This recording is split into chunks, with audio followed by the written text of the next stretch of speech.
السلام علیکم ورحمۃ اللہ وبرکاتہ۔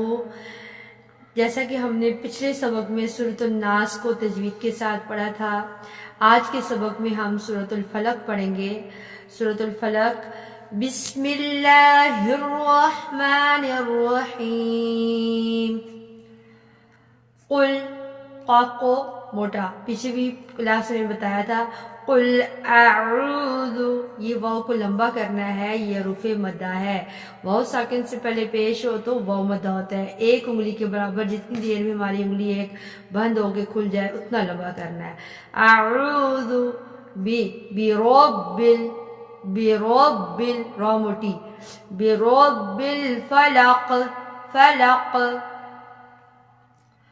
قل اعوذ برب الفلق من شر، اخفا کرنا ہے، ہم نے چھپانا ہے نون کو، من شر ما خلق، خلق کلکلا، کلکلا آواز پلٹ کے آئی۔ ومن شر غاسق، غین کو موٹا ادا کرنا ہے، غاسق، قاف کو بھی موٹا پڑھنا ہے، غین کو بھی موٹا پڑھنا ہے، قاف کو بھی، یہ حروف مستعلیہ میں سے ہے، ان کو ہمیشہ موٹا پڑھا جاتا ہے۔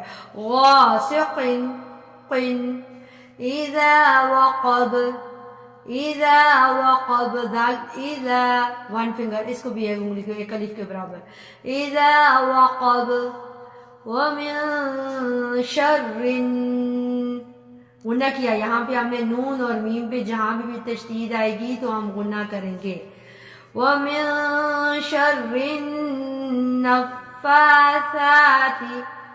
فی العقد، فی العقد، یہاں بھی قاف موٹا بڑا، دال پہ کلکلا کیا۔ ومن شر النفاثات فی العقد، ومن شر حاسد، ہا کو اچھے سے گلے کے درمیان سے وسط الگ سے ادا ہوتا ہے، ہا، الف مد، الف سے پہلے زبر لمبا بھی کرنا ہے، ہا، حاسد، سدن، اذا حسد، حسد۔ صدق اللہ العظیم۔ اللہ تبارک و تعالیٰ سے دعا ہے کہ سب کو صحیح طرح قرآن مجید پڑھنے والا، اس پہ عمل کرنے والا، اور تا قیامت اس کو جاری رکھنے والا بنائے، اور آخرت میں ہمارے لیے بہترین ذریعہ ہو۔ اللہ تعالیٰ ہم سب کے کبیرہ صغیرہ گناہوں کو معاف فرما کر ہمارے لیے آخرت میں ہمیں بہترین کار نصیب فرمائے، آمین۔ السلام علیکم ورحمۃ اللہ وبرکاتہ۔